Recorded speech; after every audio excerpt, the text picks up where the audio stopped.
I'm having a bonus conversation with Dr. Matt Retzloff. He's from the Fertility Center of San Antonio, and we have worked with them. So I want to explore what that's been like and share that with all of you. Matt, can we maybe start with, you called me about, we've known each other for a while, but you called me about a year ago wanting some help. And can you talk about what the impetus for that was? Sure. Yeah, no, I remember it well. And, if I was to take us back about a year ago, really what we were starting to experience, we had hired a new partner physician. And really, we had had pretty steady growth over time, but that growth was sort of plateauing when it really should have continued up and even really started to decline a bit. And as a group, we really started to look internally at what we were doing, whether it was services provided, whether it was a marketing issue, and within marketing, what were the techniques we were using? Were we really kind of keeping up with what we needed to? And really, quite honestly, we felt it was really necessary to really get an outside look. We had really done a lot internally. We needed an outside look. Really felt we were missing opportunities. We knew we had the best physicians, had best practices, but that's not enough anymore. And we realized that wasn't enough. And we needed a better opportunity to take advantage of, more specifically, social media, make it a more personable experience, make it more of a, hands-on. Hey, we're a family with the patients, and reach out and reach out to them in the avenues that they used that we weren't using, I don't think, at that time. So you're growing for a while, then that stops. You start to decline in volumes and new consults. What what does that do to the business, the practice? I mean, it just increases the stress level of the practice. I mean, you still have your fixed expenses, your variable expenses. You've got typically, all the employees you're trying to meet, really on a month-to-month basis. And anyone that's in private practice knows that, at the end of the month, you got to cover all your expenses first. And once you, as your revenues begin to decline, that actually begins to increase stress, and you start becoming less effective doing what you're doing as the physician who really should be spending more time practicing medicine, practicing good medicine with each patient. You spend more time saying, hey, I need to go out and spend more time drumming up business. And so you each try to do things differently, and I think become a little less efficient, disjointed, and not really effective in bringing in and reinvigorating that patient base. So it became time, there was a need. We're not the first marketing company you've ever worked with. There have been others and also others that have called on you. How was our approach different? Well, I mean, a couple of things. First off, I've known you for a long time personally, but hey, we're a group of 4 physicians here, and I don't make all the decisions. Obviously, they're all group decisions, and so we tried to give opportunities to several outside sources. Kind of, what do you have to offer to us? Some came to us with really strictly a, hey, website base. You need to improve your website. Your patients aren't seeing the website, and that's not translating into new patient visits. Others, focus on Facebook or focus on office visits, and continue to do luncheons, and it's the getting out there, getting FaceTime with the OBGYNs. So we looked at each one, and we kind of looked at the breakdown. Interestingly enough, several of them worked not just in the fertility field, but they worked in other fields too, whether it was general OBGYN, surgical fields. And REI in the practice of fertility is really unique. And I say that, I'm probably very biased, obviously, but I don't think you can apply the same approach to an REI practice and the practice of fertility medicine with others. I don't think it works. And so what Fertility Bridge really brought to us was a focused, multifaceted approach, yet really unique to fertility. And you brought the experience and brought sort of the accolades that came with the work you've done with other practices. It wasn't just, this is what we're going to do for you, this is what we've done for others. And it really made a big impression. I have my own hypotheses about why it doesn't work as well for agencies that might be all healthcare. Why do you think it doesn't work? The fertility or patients that are experiencing infertility, there's an emotional component to it that I think really is unique. You might be able to translate it almost to the practice of oncology or cancer patients, where the impact on an individual is unique to that particular individual. And if you can't make that connection, that emotional connection, that personal connection with the patient, and your attempts to bring them in to see you don't sort of strike a chord with them in that approach, then I think you'll fail miserably. And I just think it's it's that more emotional, personal tie that's very unique to fertility. I think so too. That was the first thing that I noticed when I started working with clinics in 2014, because I, I I've had LASIK surgery. I feel very strongly about my surgeon. I really believe in the benefit of having LASIK. If you walk around with pain all the time and an orthopedic surgeon replaces your knee and your hip, I imagine you'll feel very strongly about them and really believe in the process. It's just not the same as having a child.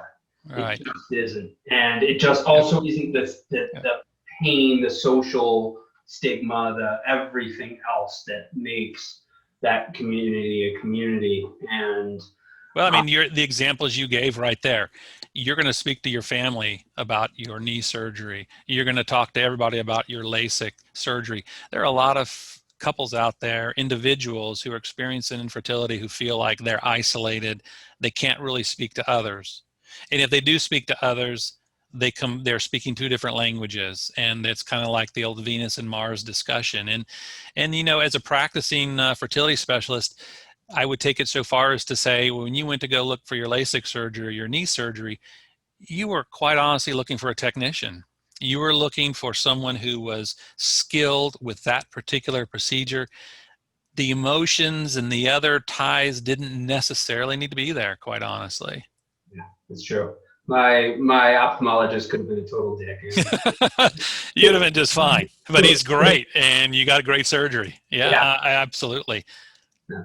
So that's why I feel strongly about subspecializing. When I first started doing this, I belonged to a group of other business development and marketing agency owners, and I constantly talk about subspecialized, niche. And the resistance that I often get are people feel like it's limiting. And if my team was just doing this all the time, and it's like you are just going deeper and deeper, and there is no bottom.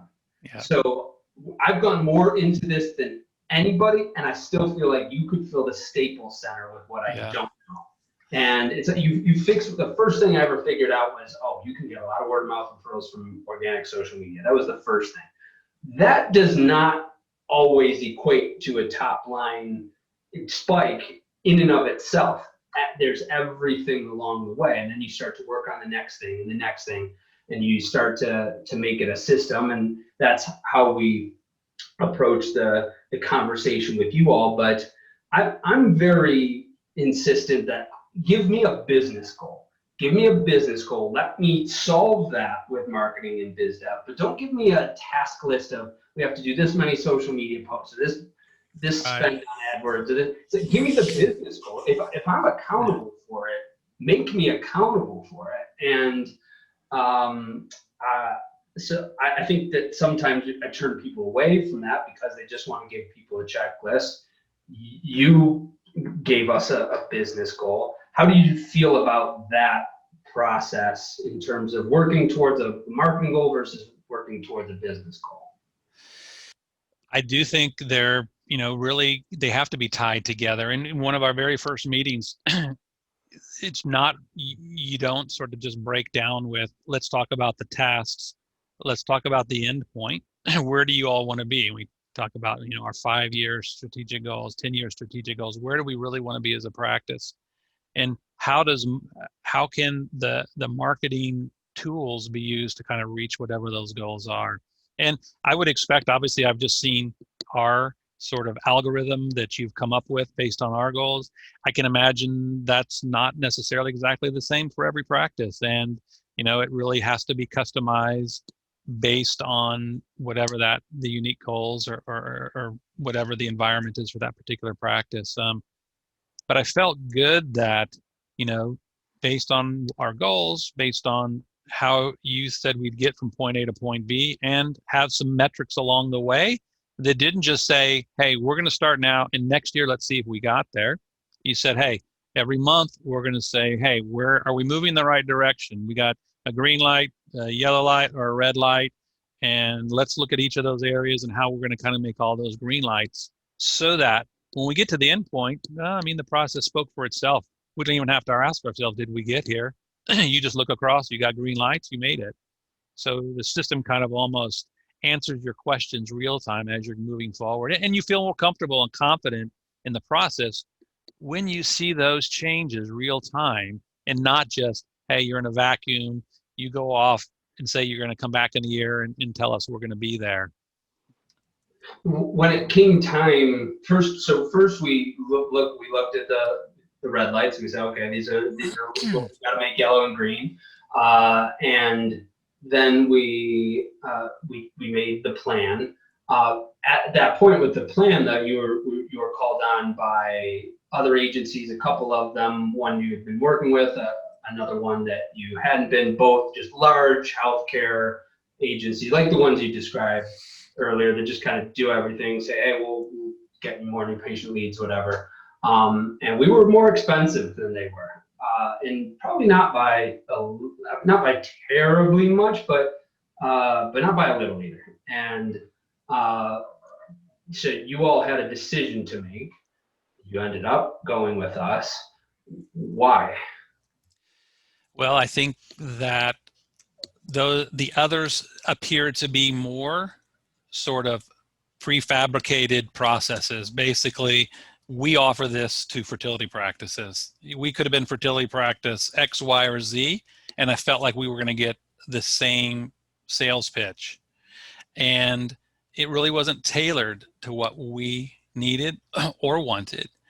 That's one reason. The other reason is that expense is all relative. I kind of often, as I wouldn't consider myself completely business savvy, other than I would, obviously I'm trying to learn every day. But so if you spend $10,000 on some particular product or service and it returns $50,000, that was cheap.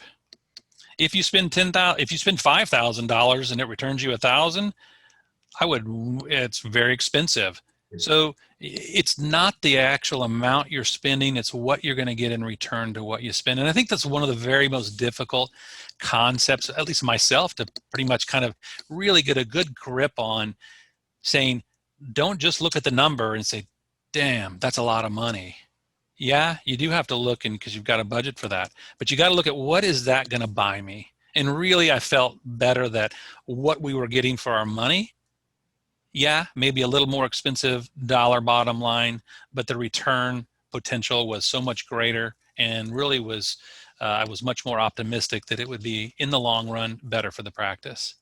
That's my recommendation to people as a business owner. Look at the desired future state. You have to look at every expense as a business owner, every single one. You also have to look at the desired future state and what's getting you there to help measure those. And when I look at a consultant, I look at, what is my desired future state?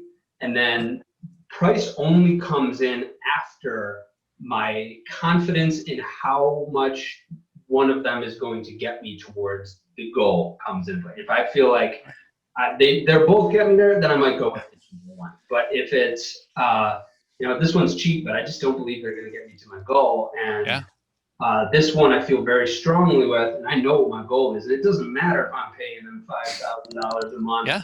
they're helping me make 15, then it's much cheap. That's much better investment than and less expensive than me spending $2,000 a month and getting nothing back.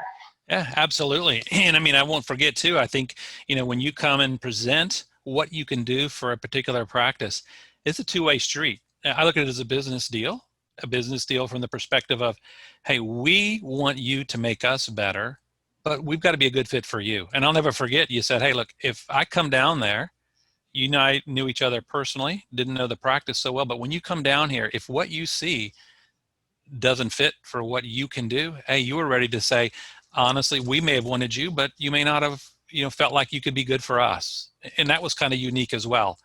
Others said, hey, I've got a product to sell you. It wasn't a two-way street. I've got a product I want you to buy. It didn't really matter what, we were. You kind of see where I'm going with that? Does that make sense? Yeah. I would say that I would be a crappy fertility doc. I would be the one that is loading my caseload with ones that I think I can help to make my success rates go up. And so when you did call me, I was skeptic at first, and I was pleasantly surprised. And if I can say as much on the recording, my team was pleasantly surprised that we really appreciate how much you all have bought in and actually been involved in the process. And some of the partners that you have are a little bit older, and we're bringing new technology, new media, and they've embraced it, in my opinion. And why do you think that is? They could have just as easily said no, but you were all able to get on the same page. How did that happen? Yeah, I was completely, my expectations were just blown out of the water, honestly, about what you were able to muster for our practice. I mean, we had everyone involved. Physicians who didn't have the IT experience. You have nurses, admin. One of our nurses is doing a lot of our internal processes to sort of bring us together here, boots on the ground, if you may. The laboratory, I mean, they looked at the opportunity. You think, hey, they work back in the lab, but let's bring them out of the lab. Let's put them at the forefront. Let's get them out there for the patients to see. And we're really able, and gosh, pleasantly surprised would be an understatement, to see what was able to be accomplished. And I would say, even going forward as a consultant, you offer that opportunity to say, hey, look, I'm not here to partner with you lifelong necessarily. I'm here to teach you and show you how we can do this better. Hey, if in a year or two it doesn't work, then you go on and kind of do your own things. But as a consultant, that's probably going to bring you 2 or 3 more, references, and you'll continue to grow, whether it's with us or not. But I really felt like, hey, we're here to teach you. If we as Fertility Bridge go away for whatever reason tomorrow, you still can build on what we've taught you. So in other words, we were learning to do it from within. It wasn't some sort of I'm now dependent on you to do what you brought to the practice. Yeah, and that just has to be to be able to work. We can only do so much. There's only so many things that we can entirely take. The rest has to be taken to the DNA of the group. So I was in concluding this conversation, I was listening to a speaker that was talking about the different advantage points that you can bring someone with value. That it's deep expertise. I think I want to say commitment to success, but I might have to relay that other one. And enjoyable experience. You can have 2 out of 3, but not both, but not all 3. And I think the one where we're weakest at is enjoyable experience, in terms of we have people we have people work on important things, and we have hard conversations sometimes. My project manager stays on your staff to do their thing. So I don't think but it's not scripted. You know, it's very natural. You kind of, it's not like you give us a script to read off. I mean, honestly, I don't even, you know, trying to do the shows, whatever it happens to be. You're like, just be yourself. You do it every day. You just have to be yourself. And then it didn't become an extra task. It actually became more of an enjoyable, hey, let's just show what we do. And I think everyone then started to buy in, even, you know, physician levels and really at all levels.